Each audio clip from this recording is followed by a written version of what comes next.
तुझ्यासाठी काय आणलंय. हे काय आहे ती? अगं असं काय करतेस. ही पुस्तके आहेत, या पुस्तकांचं वाचन कर.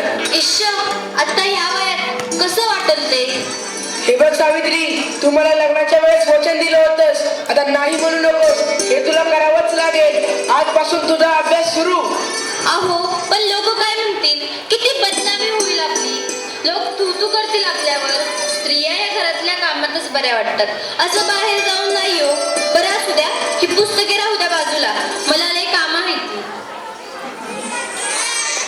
अरे बाळा, गप माझ्या सोन्या, तुला काय हवंय? का रडतोयस? अगं बाई, ह्याचं अंग तर लय तापलंय.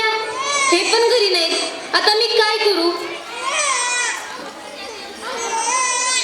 सावित्री, अगं ये सावित्री, किती रडतोय तुझं बाळ? काय झालंय त्याला? वय ग पारू, रात्रीपासून लय रडायला लागले बघ. काय ठाऊक काय झालं या? अंग बी लय तापलं या. अगं सावित्री, अगं याचं अंग तर इस्तवणी तापलं या. वय ग पारू, आता मी काय करू? अगं सावित्री, ही तर भूतबाधा आहे, भूतबाधा. काय भूतबाधा? माझ्या लेकराला भूताने झपटलंय? नाही नाही, असं होऊच शकत नाही. होय सावित्री, असंच झालंय. याच्या पापण्या बघ कशा लाल झाल्यात. मग आता मी काय करू? हे पण घरी नाहीत. अगं तुझं पोरगं लय तापलंय, आता रडत बसू नकोस, वेळ वाया घालू नकोस.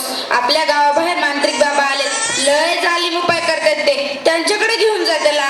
वाटलं तर मी येते तुझ्या संग. वय वय, चल लवकर, माझं लेकरू लय तापलं या. बाबा, ते बघा, एक बाई आपल्या बाळाला घेऊन येत आहे आपल्याकडे. म्हणजे आज आपली कमाई होणार. बाबा, माझ्या बाळाला वाचवा बाबा, माझ्या बाळाला वाचवा. त्याचा इस्तवासारखं तापलंय बाबा, काहीतरी करा बाबा, काहीतरी करा. तुझ्या बाळाला भूतबाधा झाली आहे. कसली भूतबाधा बाबा? बाई, तुझ्या बाळाला विहिरीतल्या भूताने झपटलंय. काय? विहिरीतल्या भूताने? मग काहीतरी उपाय सुचवा बाबा, मी माझ्या बाळासाठी काय पण करीन. बाई, तू काळजी करू नकोस, बाबांवर विश्वास ठेव, सगळं काही चांगलं होईल. थोडा धीर धर. कसा धीर धरू बाबा, कसा धीर धरू? तुला तुझ्या बाळासाठी बळी द्यावा लागेल, म्हणजे तुला एक बकऱ्याचा नैवेद्य द्यावा लागेल. ठीक आहे बाबा, मी माझ्या बाळासाठी वाटतेन ते करीन, पण माझं बाळ वाचलं पाहिजे. माझ्या बाळाला वाचवा बाबा. बाई, तुला काय करायची गरज नाही, तू फक्त पैसे दे, नैवेद्य आम्ही करू. ठीक आहे बाबा, मी वाटेल तेवढं पैसे देईन, पण माझं बाळ वाचलं पाहिजे.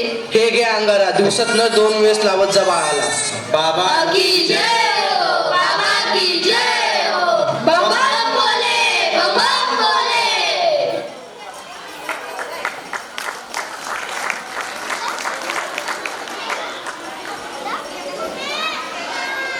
अगं बाई, ह्याचा अजून कसं काही ताप कमी नाही झाला?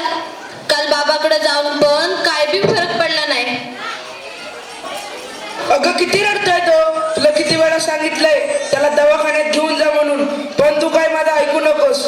अहो ऐका ना, चिडू नका, जरा बघा ना हातात घेऊन, याचा ताप कायच कमी नाही झाला.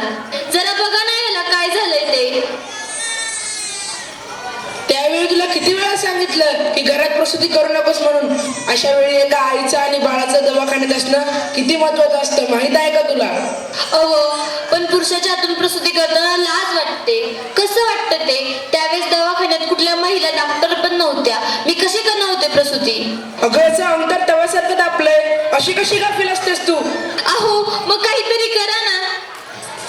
दादा, लवकर जाऊन वैद्यांना बोलव. हे काय करतेस तू? मी याला देवाचा अंगारा लावते. बस कर सावित्री, हा सर्व अंधविश्वास असतो. अहो, जरा विश्वास ठेवा. हे बघा, याचा ताप कमी होतोय, कपाळ पण अगदी थंड पडलं या. बघा ना जरा. उठ ना बाळा, उठ, डोळे उघड. हे बघ, तुझी मम्मी तुला बोलवतीये. उठ ना पिल्लू, आई तुला आवाज देते. उठ ना बाळा. काय झालं? अहो, याला काय झालं? हा उठत का नाहीये आणि डोळे पण उघडत नाहीये. ए बाळा, उठ ना. काय झालं? अहो, काय झालं याला? हा साज गप्प गप्प काय? ए उठ ना बाळा, काय झालं तुला? अहो बघा ना जरा. आणि नाही राहणार मॅडम, मी शिकेन, मी नक्की शिकेन. कारण उद्या एखाद्या कोणी आईला उपचाराच्या कमतरतेमुळे आपल्या बाळाला मुकावे लागणार नाही. मी शिकेन, मी नक्की शिकेन. शाबास सावित्री, शाबास. मला तुझ्याकडून हीच अपेक्षा होती.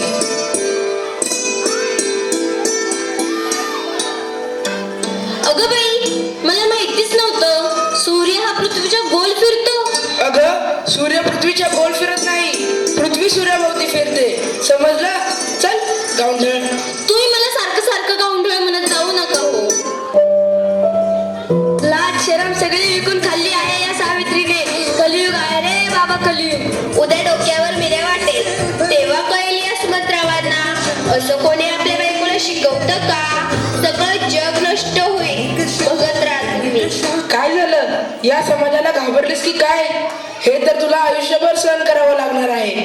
नाही, मला आता कोणी काही म्हणू दे, मी आता मागे हटणार नाही. मी शिकेन, मी नक्की शिकेन. मग चल माझ्या बरोबर. पोस्टमन, सुमंतरावांचं घर हेच आहे का? तुमची दिल्लीहून तार आलीये. सावित्री, तुला दिल्लीवरून तार आलीये. तुला दिल्लीला जावं लागेल. तुला दिल्लीला पुरस्कारासाठी बोलवलंय. तुझा सत्कार होणार आहे. काय? आज हे फक्त तुमच्यामुळे शक्य झालं, नाहीतर मी एकटी काहीच करू शकले नसते. Congratulations, keep it up. महिलांचा सन्मान वाढवला तुम्ही. आज माझ्या हातात ही डॉक्टरकीची पदवी नसून उद्याच्या त्या सोनेरी क्षणाची चावी आहे, ज्याच्यावर आजपर्यंत फक्त अंधविश्वास व नकारवक्तेचे कुलूप लागले होते. माझ्या देशात अशा अनेक महिला आहेत ज्यांची स्वप्न चुलीच्या धुरात हरवून गेली आहेत. मला असं वाटतं ही स्वप्नांची पतंग खुल्या आकाशात उडावी आणि प्रत्येक घरात सुमंत्राव असावे, कारण हे या पतंगाच्या दोऱ्याला कधीच कापू देऊ नये. हे करणं खूप अवघड तर आहेच, पण अशक्यही नाही. सावित्री, चुकलं माझं, मला माफ कर. मी तुला नाही नाही ते बोलले. तू आज शिकून समाजाला धडा शिकवलास. आम्ही काय आडाने त्या आडानेच राहिलो. आता आम्ही पण शिकणार. खरं सावित्री, चुकलं आमचं, माफ करा आम्हाला.